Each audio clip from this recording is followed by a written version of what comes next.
I'm trapped on the edge of an abyss. Something that looks like me is screaming for help.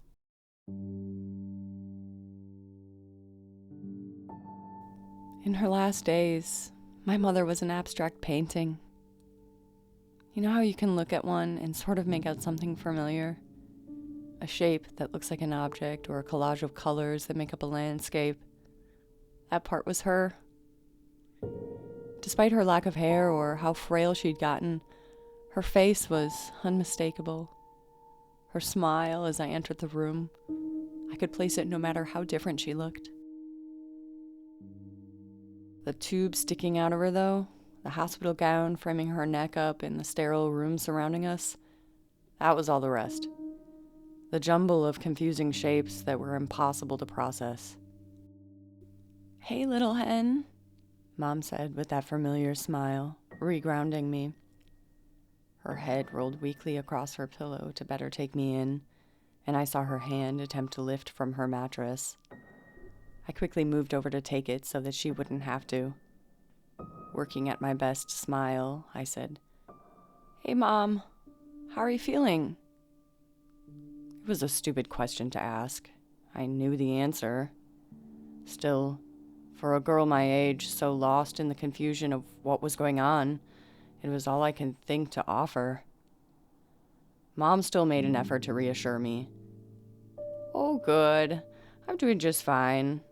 Even snacked a little bit, like I told you I would," she added with a wink.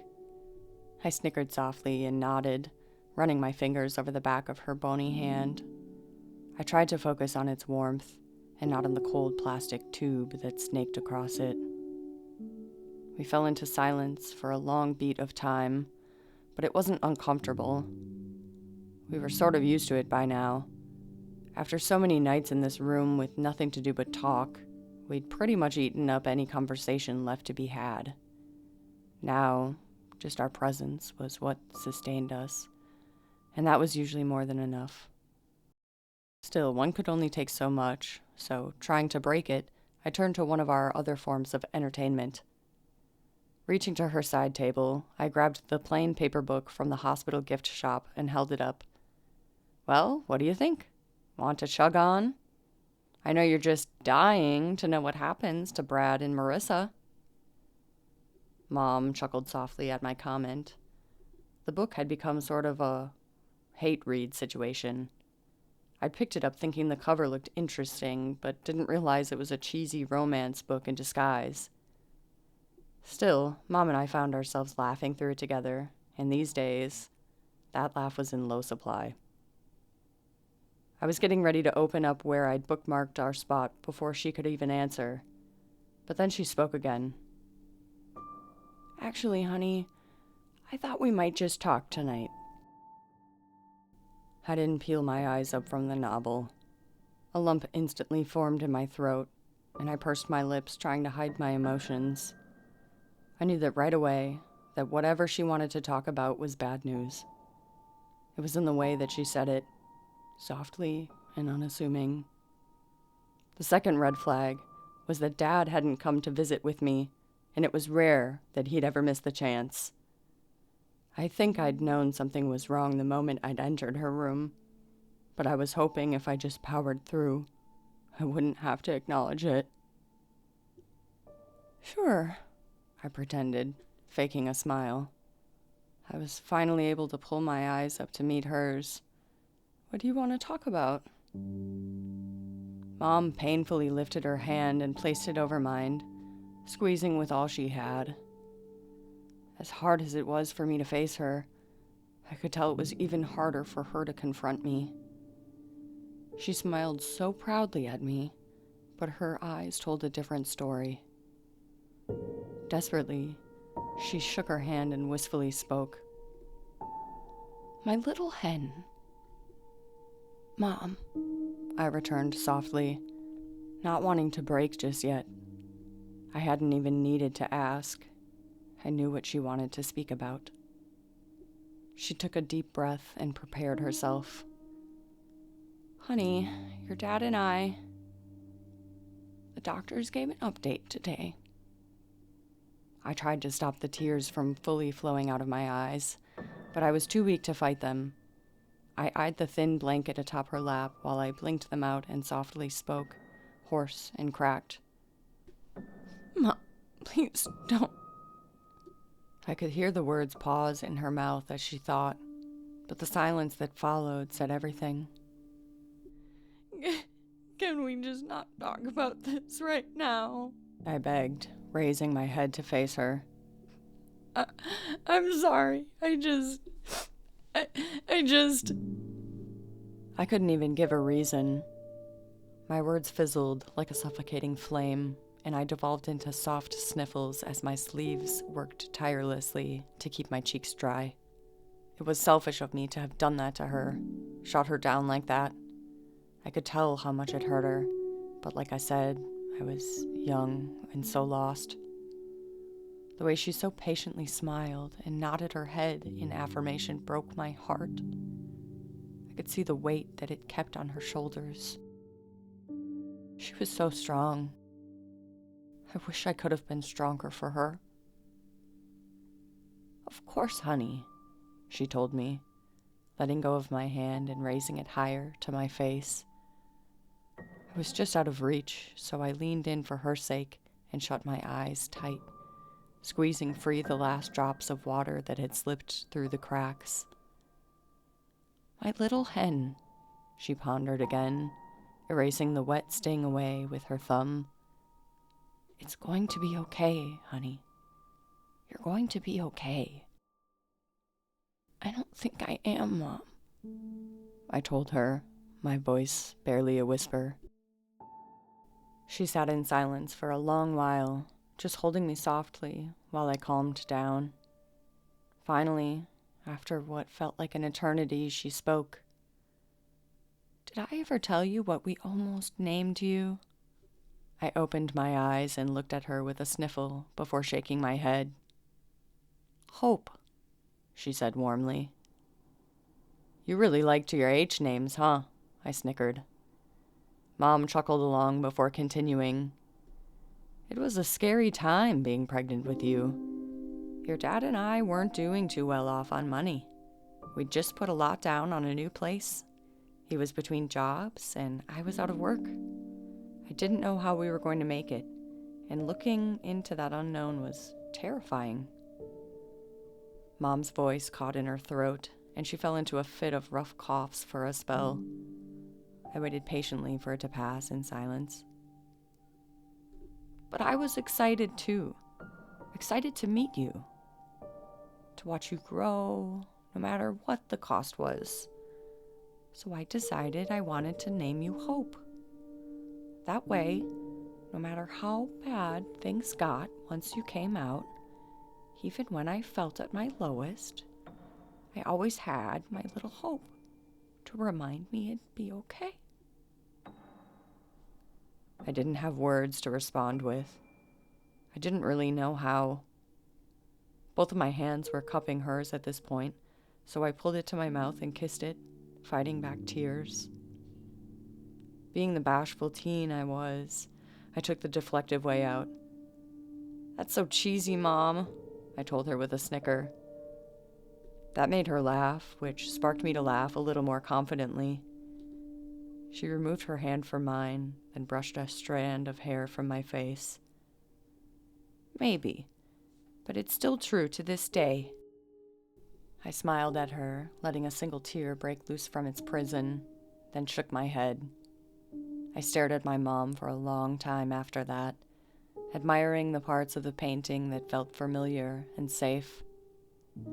Finally, when it felt like I'd stared too long, I softly spoke. "So after all of that planning, you still named me Hensley, of all things?" Mom slipped into another chuckle and shrugged. "Once you came out, we thought you looked more like a Hensley." I probably didn't need to recount that memory in so much detail. I'm sorry for that. The boredom and solemnness of this place has a way of resurrecting dead memories.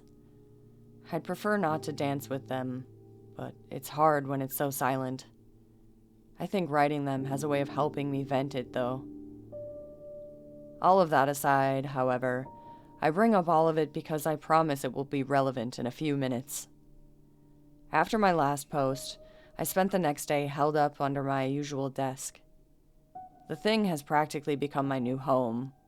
With the flashlight now, I was able to find some cushions from a couch in the break room and toss them under there, making it a lot more comfy. They're dusty and old, like everything else around here, but beggars can't be choosers. For the entire time under there, I popped open the laptop I'd found upstairs and began guessing passwords. There wasn't much else to do at the moment. I still wasn't confident enough to go outside and look for clues, and thankfully, there wasn't an attempt limit on the device. Plus, if there were any answers to be had about what was going on, they had to be on this hunk of junk. The problem was, obviously, that I had no clue where to begin. My only clues were Kingfisher, the note I found, and the names Juarez and Dr. Brand. At first, I just tried punching in random ideas related to those things, or phrases on the note, but when that didn't work for around an hour, I began getting more desperate. Maybe it was boredom, or maybe it was just pure insanity, but eventually I started looking for secret codes hidden in the letter. My train of thought was that since I had been whisked here by accident, surely there had to have been others along the way as well, right? And if that was the case, then wouldn't the scientist who left the note know that and leave clues on how to get out? I know it was pure crazy conspiracy, but like I said, I was desperate. I knew that there were answers waiting for me on the other side of that pitiful blank text box, and it irked me that the only thing in my way was a few presses on the keyboard. Finally, after the better part of a day trying, I gave up and decided to look around once more. I hadn't been back to the radio room since I'd gotten my phone's flashlight back, as I desperately wanted to avoid the rancid smell. I wasn't certain that it'd make me throw up again, but after the blood-riddled viscera that came out of me back at the Cliff Face door, I really didn't want to risk anything until I'd let food settle in my stomach for longer. After so long of not eating, especially given my current condition, I was worried that I may have done some serious damage to my internals. Throwing up blood was never a good sign, let alone a chunk of flesh with it. The thought made my stomach prickle with pain, and my body shivered with discomfort. I tried not to think about it. I just needed it to not happen again, was all. I was ready now, though, collected and confident. Standing, I began heading for the door, but as I reached for the handle, something stopped me. A noise from outside. At first I thought it was nothing, my ears playing tricks on me or something. That had been happening a lot when the only sounds in this place were my own breathing and the building settling. Well, at least when there was no creature on the shelf with me. As I paused to listen, however, I heard it again. Clearer this time. Hello? It was still faint, far away, and coming from the cliff side of the plateau. Spinning on my heels, I turned to make a beeline for my desk, but then paused in a crouch as my eyes skimmed the dark windows. Slow and low, I moved closer to them. The light to the radio tower was currently off. I learned that if I looked at the building across from me, I could see the dim red glow from the tower reflecting in its windows and scattering across its cold exterior. It was how I could see its status without having to be up in the main room. Like I said, though, it was off. Dead as the man in the room below it. And yet, I heard the call again. Something out there saying, Hello? Is anyone there? I'm really freaking out. It was getting closer, and the thought made me shiver, looking out over the dark streets. My brain began running wild. The person sounded human, but that really meant nothing considering my first encounter here was a beast that could mimic human speech. This sounded real, though, not that warbled, plain talk that the angler had been doing. Whatever was out there sounded terrified, and it was doing a damn good job of spreading it to me. Then again, what if it actually was another person? I was just thinking earlier that there had to have been other travelers of the road that accidentally found themselves in this place. How was I so certain that it couldn't be another poor survivor that just rolled into town and was doing the exact same thing I had done on my first night? The thought of companionship flooded my heart and made my veins pump faster with adrenaline as I was torn between two extremes.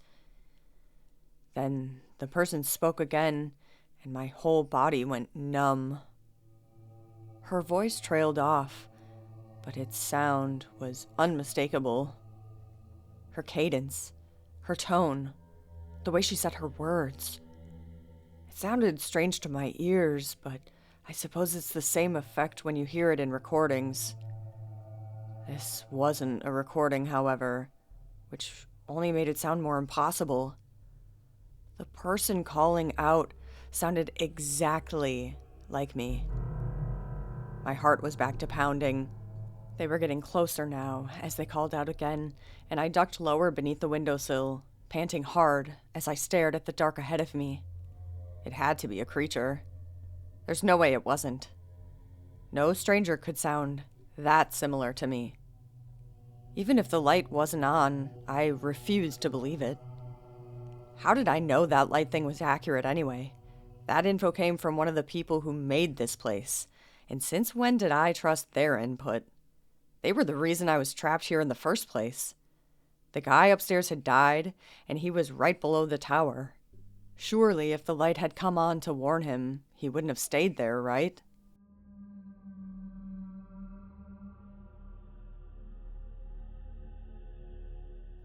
Please, somebody? I heard myself whine from the end of the block now. Her voice was quivering, and I could hear it hiding tears. Anyone? Now, I have to admit, I'm not the biggest fan of myself. I'm a pretty shitty person who hasn't always done the best things, and I've hurt a lot of people with those actions. Hell, even me being here was a consequence of those choices. The road trip and all that. When I first got here, part of me thought I finally died and ended up in my own personal hell. Hearing my own voice in a place full of bloodthirsty monsters on the edge of an abyss, I know I should have ignored it. Its pleading shouldn't have had any effect on me, given my own self-loathing. But at the same time, it was my voice, and I knew it better than anyone. I could tell when I sounded genuinely scared and desperate, and the voice out there certainly fit the bill. Slowly, I climbed to my feet, snapping a pocket knife from my bag open, just in case. The other me continued to call out as I made for the lobby, stopping far from the glass doors and peering out into the street. They were nearly here, and now that I was standing face to face with the ground floor, I felt unbearably vulnerable. My fist white-knuckled the dagger inside of it, and I held my phone at the ready, my thumb hovering over the flashlight icon as I battled with myself in my head. Was I really doing this? Was this a good idea? Hello? I called out before I could think about it any harder. I needed to know. Even if it killed me, I needed to know. Hello? The voice quickly responded. Oh, thank God! Hello? I heard footsteps pattering through the street and nearing my position, so gritting my teeth and turning my eyes toward the ceiling in regret, I turned the flashlight on. The beam barely reached the front door, but it was enough to stop the figure that I saw running through the street.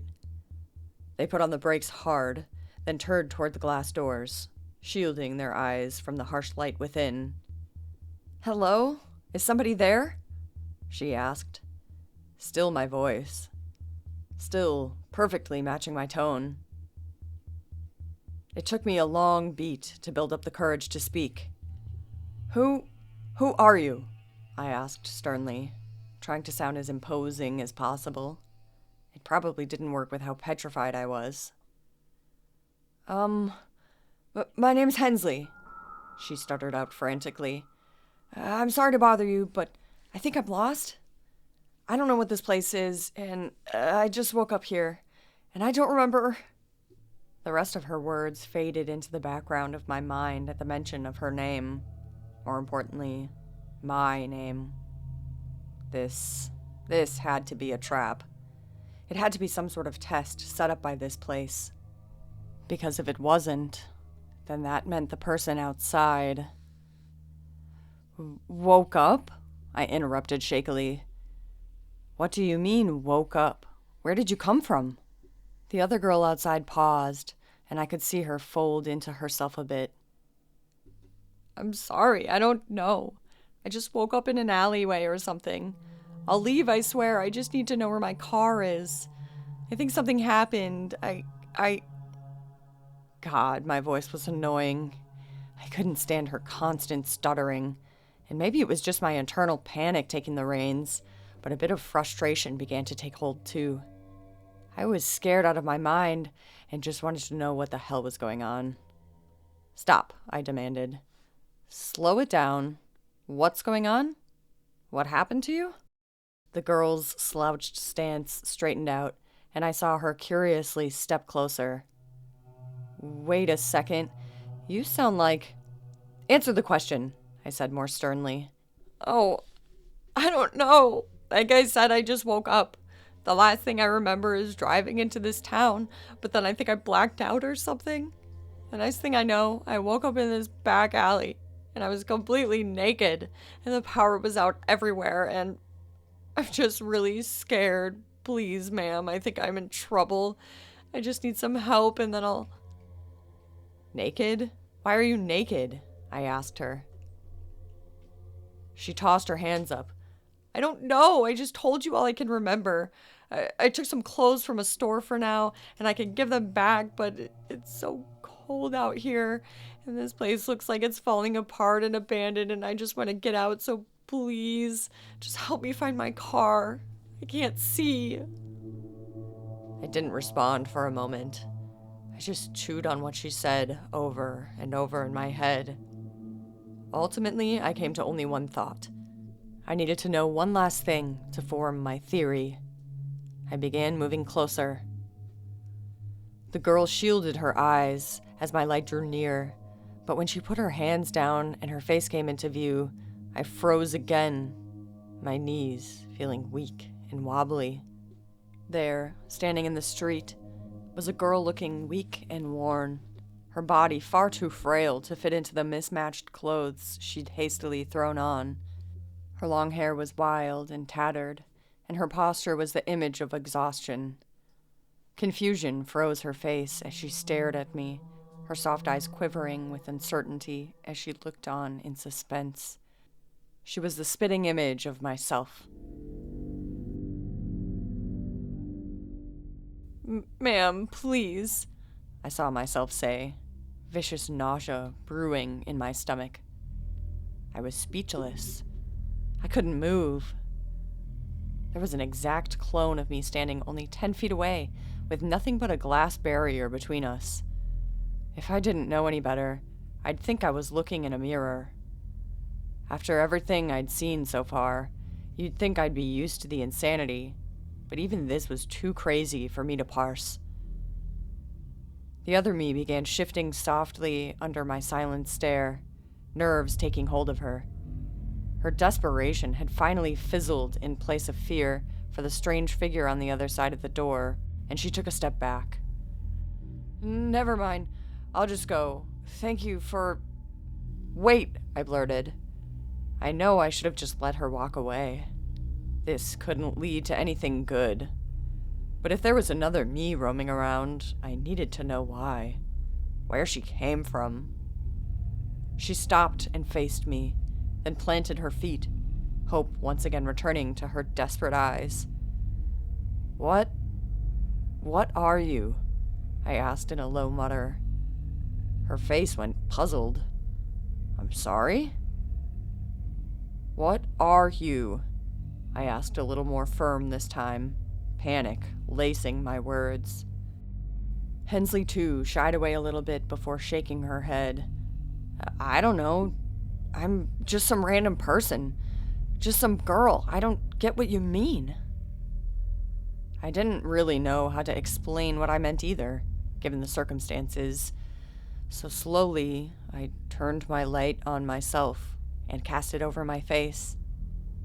I couldn't see her expression anymore in the dark, but I definitely saw her back away in shock. "What the hell?" she cried. Her head swished side to side, looking down the dark street. It seemed like she was deciding whether or not to run, but the darkness must have been more foreboding to her. Instead, she chose to take another step back, then speak again. "What is this? What's going on?" "I'm trying to figure out the same thing," I told her shakily, turning the light back to her face. Her breathing picked up as she began hyperventilating. "Is this some sort of joke? Is this a nightmare?" I couldn't give her an answer, my brain still in denial. Narrowing my eyes, I began to scrutinize her. I was more confused than anything at this point. I still believed all of this had to be some sort of trap or setup, but if it was, her acting was incredible. She genuinely seemed like she was in desperate need of help, and if I refused to do so, then I might just be condemning myself to death. What were the ramifications of that anyway? If this girl really was me, and she died, then did that affect me too? Was I her? Was this some sort of time paradox thing? It was a crazy conclusion to jump to, but until you're staring yourself in the eyes, it's hard to rationalize a perfect copy of yourself. I was already in another dimension, it seemed. Was that theory really so far-fetched? Realizing I wasn't getting any answers just staring at her, I ran back what she told me in my head and decided to try to get more answers. "The alley," I began with a hard swallow. "You said you woke up in an alley. Where at in town?" The other me didn't respond. She just let out a soft whimper. Right, she said she'd just woken up after entering town. This was her first instance of paranormal happenings. I needed to ease her into this more. "Listen, it's going to be okay," I reassured. "I'm not sure what's going on either, but this place we're in isn't exactly safe. I can help you, but I need to know I can trust you first. Now, can you tell me exactly where you woke up?" Other Hensley huffed out a few more shivering whimpers, then nodded. I don't know. It was by the cliff over there, I think. There was a giant metal door behind me and a bright light." A chill shot through me. She'd come from the door. Had she come out of it? Apparently, she wanted to know the same. "Is this some sort of experiment? Did they do something to me in there?" An experiment? That might actually make sense. Maybe the people in this place before me had scientists on their side watching me. They almost certainly had surveillance over this place if they were conducting work here. Was this some sort of test they were running? "Anything else?" I asked. "Any details at all?" The girl made a small noise of desperate thought, trying hard to appease me. Finally, she offered a small, I think there was blood. I woke up in a puddle of blood, but I don't have any cuts on me that I know of." The world felt like it dropped out from under me, and my hand instinctively reached for my stomach. It churned and stung as the other me's words echoed through my mind. I'd seen a puddle of blood by that door too. In fact, I'd been the one that made it. I made it when I threw up the meaty wad of flesh from inside my stomach. Was this girl implying that she'd come from... Had that thing grown into... What the hell was going on? I must have been breathing very hard because my homunculus friend called out again. "Is everything all right? Are you okay?" That humming buzz of danger set on the air again. If the thing in front of me had somehow grown in my gut once I entered this place, then got spat out, then I still had no clue what it was. It could be me, sure, but it could also be something born of this place, an alien hatched from my innards with ill intent. It certainly hadn't felt good coming out. The feeling only compounded when a flicker of red lit the wall behind her. My eyes snapped to the adjacent building, and my chest grew tight. Reflecting in the black windows, I could see the radio tower light on. For a moment, I wondered if it somehow came on because, like the angler, this thing knew that the jig was up. But then I heard music began fading in from the edge of the shelf. It was crackly and grating, a high-pitched jingle of a children's song. It almost sounded like a broken ice cream truck radio. Other Hensley turned her head down the street toward it, and her expression looked beyond confused. "What is that?" she asked slowly. My heart thundered in my chest while my brain made calculations. Something was on the plateau, and it was about to start hunting. If I left this clone of me outside, she was sure to die. If she was a monster, then that was a good thing. Problem taken care of. If she wasn't, though, I was condemning an innocent woman to death. A horrible one at that, based on what I'd seen of these things so far. I needed to make a choice, and fast. Once I brought this girl into the building with me, if she was a threat, she would have me cornered, and I was certain my dinky little knife wasn't going to do much. When she looked back at me, though, and I could see the desperate look on her face, the way the light reflected in my eyes. I never liked much about my own appearance, but I was always told I had my mother's eyes. "Get in here," I told her. "Now." She furrowed her brow. "What's happening? What's going—" "Get inside now, before I change my mind. But keep your distance. I have a knife." That's not very reassuring. Listen, do you remember 5 seconds ago when I said this place was dangerous? That noise is one of the reasons why. Get in here, or you're going to die. That was enough to put a fire under her feet. Hensley, too, gave one last look toward the music, then pushed through the doors. My heart jumped as the barrier between us was pulled away, and I was faced with the full truth of my clone. But there was no time to fixate on it. I needed to move. "Follow me," I said. The ice cream music scored our ascent, droning maddeningly into the dark of the town as it crested the ledge and began lurking the streets. I was already to my desk by the time I entered the office room, and other Hensley followed. "Pick a desk and hide under it," I told her. She obeyed without hesitation. Once we were both under, we sat in the dark and listened to the sound of our own breathing. The new creature in town spent nearly a full day on the shelf, scuttling the streets and clambering through windows. I think the other me was still skeptical of everything, but that was okay, because I still was towards her. I never let my gaze fall away from her one time while we waited. Her skepticism dropped fast, however, when the thing came down our road and paused just beneath the window. The music was blaring and loud up close, and I genuinely had to cover my ears. It began to hurt so bad. My body shook as the beast paused just below where the front door was. It must have smelled my new friend where she'd stopped. At least, that was my guess. Could these beasts even smell like dogs could? I still barely knew anything about them.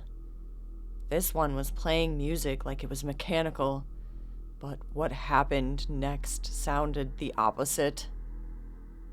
The music abruptly stopped and began to wind backwards. Its broken melodies sounded even more bone-chilling in reverse, but It was at least quieter. I'm not sure if that was a good thing, however. There was a soft, repeated groaning we could now make out. Guttural and pained, it whined over and over, some long, some short and rapid, like somebody was panting in pure agony, their voice cracking through with each gasp for life. At first I thought it was the creature itself, but the more I listened to it, the more human it began to sound. A chill shot through me. Help! Oh, God! Ease! Its odd whines haunted the air. Like I said, I'd been watching the other me this entire time, and if she had been doubting things before, she certainly wasn't now. I could almost feel her horror from across the space. I could hear her choppy breath slipping past the fingers clamped to her mouth. Maybe it was more horrific because we finally realized that its sounds weren't just random noises. They were words. Help! Oh, God! Please! The winding continued on, duetted by the poor victim's wails, and though I wanted to help, I knew that I couldn't. I didn't even know what was happening to them, or what the creature that had them was doing. For all I knew, it could just be another trick. So, holding myself, I sat in silence, just waiting for it to leave. My heart skipped a beat when I heard heavy steps slipping across the pavement outside, and the winding got just a little bit louder. It was getting closer. I could see the second Hensley snap her head to me in fear, but then a loud buzzing filled the air. It made my teeth rattle and the floor beneath me begin to vibrate. Then the both of us jumped as a loud screech shattered the air. The creature's strange sounds cut abruptly, the notes of its backward drone falling into pure and utter chaos. It sounded like a scratched record filled with mic feedback as it fell down the stairs to the road, then ran off down the street. The other me and I stared at each other, waiting to see what happened next. The music just eventually continued its reset before resuming once again, blasting the streets as it roamed. It never came back to us, luckily. Still, the creature remained up top for over a day, neither me or my clone daring to move. Her especially. She was frozen solid as a statue until the noise on the shelf began to fade back down into the abyss, and even after, she still remained that way for a couple hours. I just let her. It wasn't until I reached my pack to retrieve a bag of chips that she finally spoke. It was weak and hoarse. "What's going on here?" I sighed deeply, eyeing her in the dark. At this point, I don't think I thought she was a threat still, but I wanted to be careful. "You hungry?" I asked her. I figured the least I could do, monster or not, was spare a bag of Cheetos. It took a moment to answer. "A little, yeah." I slid the bag across the floor, and after eyeing it for a few moments, she snatched it up fast and tore into it ravenously. Clearly, her response had been an understatement. After nearly a minute of scarfing them down, she offered an almost embarrassed, "Thank you." As she continued eating, I looked toward a window and cleared my throat. "Don't mention it. And I don't know. The answer to your question, I mean. You said that you remember reaching this town, then blacking out. But things don't get much clearer after that part." Hensley shook her head. "What do you mean? Why don't I remember anything?" I took a pause to think on my wording, unsure of how to explain something so wild. I simply said, "'Cause I don't think you existed until a few days ago." That struck silence into her. I didn't break it, letting her have all the time she needed to process. When she was done, all she had was, "What do you mean by that?" I took a deep breath and sat up, sliding from under the desk. Sitting atop it instead, I spoke. "Let me just start from the beginning." Over the next hour, I filled her in on every detail that had happened to me since arriving in this god-forsaken town. She never once interrupted or even stirred. She just watched me intently. I almost thought about giving her my phone and letting her just read my updates, since I've never been the greatest talker, but I still didn't trust her enough to lend my only source of light. I had no clue if she was even processing anything I was saying. Hearing it out loud from start to finish, it did sound pretty absurd. She took a long time to decide what to ask about first. I guess the nature of her very existence was the best place. "So, I'm just like a clone then?" I pursed my lips and shrugged. "I'm not sure. That's the only way I can rationalize it. But I have all our memories. Like, vividly. How can I just be fake?" I could hear her getting quickly flustered, so I tried to simmer it down. "Well, you aren't fake, clearly. You're here, you just are another me, I guess." "Okay, but why? Why am I another you? What about this place would cause that to happen? And if I came from a god?" She cut herself off in disgust before carrying on. "If I came from that thing that, came out of you, then what does that imply? Am I going to just turn back into meat at some point? Am I a monster waiting to burst?" I heard her breathing pick up, and I went to try and calm her once again, but she snapped her head up to face me and spoke before I could. How do I even know I could trust you? This could all be some sick, twisted experiment or something. Somebody could have made those noises outside easily. I didn't actually see anything." I couldn't help but snicker at that theory. "Yeah, and then they were able to find a person who looks identical to you?" "I don't know that for sure," she said. "I only got a glimpse of you." Pulling my phone back out, I turned the light on and shined it on my face, allowing her to see. In the dim afterglow of the beam, I could make out her expression. Pure disbelief. "This has to be a bad dream," she muttered. "I've been telling myself that for 2 weeks now," I said. It was a little funny that the script had suddenly switched on us. Based on her reactions, I mostly trusted, at the very least, that this girl wasn't hostile, but now she was starting to distrust me. Trying to remedy that, I spoke again. "Why don't you ask me a question only you would know?" She perked up a bit at that, then dashed her eyes to the floor in thought. "What was our first cat's name?" she questioned. "Rusty. He was fluffy and orange. Dad always joked that he matched our hair," I said near instantly. I could see a bit of shock from her, like she hadn't expected that to actually work. "Throw me another." "Where did we go to school in elementary?" "Millbrook," I said. "They had to transfer us for our 3rd grade year because the building was full of asbestos." "Holy crap," Other Hensley gasped. "You really are me." I was impressed by her too, but to be fair, her questions were vague enough for her to simply play along like those were the memories she shared. "My turn," I started, thinking deep for a complicated one.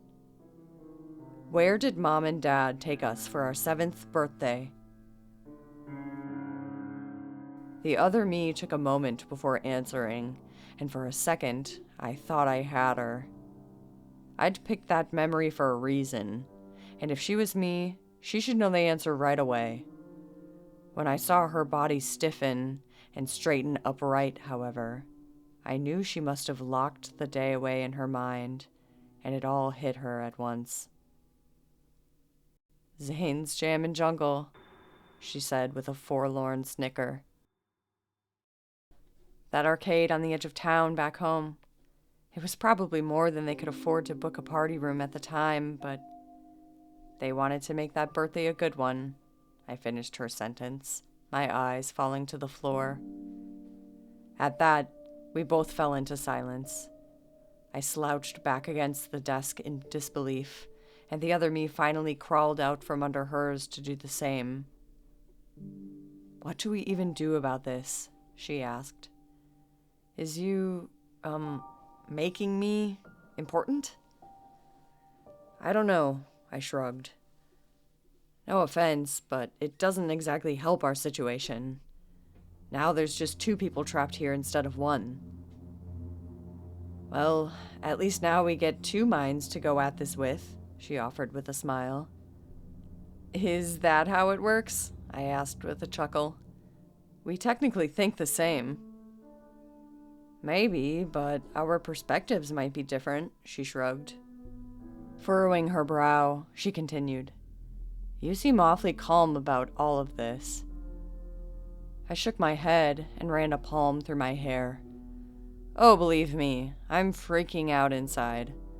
But after the last dozen days of wild shit happening, I think I've lost the energy to show it." Other Hensley chuckled. Then after a beat, she nodded at me and asked, "So, what should I go by?" "What do you mean?" "Well, it's gonna get real confusing calling each other Hensley back and forth, and technically you had the name first." "I mean, we can still both go by Hensley," I told her. "We're the only people here." She shrugged. "Well, if you're writing these down in messages, it'd make it easier to differentiate between us." I leaned back on my palms, then bit my lip staring at her. She did have a point. "We could just do Hensley and Hen. That's our nickname outside, anyway." Hen thought for a moment, then shook her head and pouted to herself. "Nah, Hen is what Trevor and Dad calls us. It's just gonna make me more homesick." "Well, what do you want to be called? It's technically your name." It was a while before the other me responded. She looked at the floor, then out to the window, to the darkness outside. Finally, with a slight chuckle, she spoke, her voice in a daydream. "How about Hope?"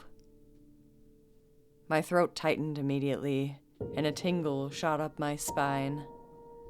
She noticed me not responding, and finally broke from her trance, turning to make eye contact. "If that's okay with you. I know that it might be too—" "No," I told her, shaking my head fervently. "No, Hope is good." Before I turned my flashlight off to save battery, I saw Hope's eyes fill with joy for the first time, and a small smile grew across her lips. I still knew nothing about her. She still could be some sort of monster waiting to be unleashed. But for now, her choosing that name out of anything else, I think I can trust her. "It'll at least be nice to have some company around here, I'll bet," she told me. "I can't imagine being alone in this place as long as you have." "Yeah," I nodded with a faint smile. "It'll be nice. The only person I've had to talk to so far is myself. Although, I guess that hasn't changed." I let things mellow out and focused on getting Hope settled in before getting back to work. After all, according to the note, we're on a life or death timer right now. We're going to head back up to the radio room to try to learn more about this place, and also hopefully get more signal like I mentioned in my last post. I just wanted to update you all again in case something happens with Hope. Things just keep getting more strange around here, and I'm wondering if I'm ever going to find some answers to balance it out. Hopefully, talk to you all again soon.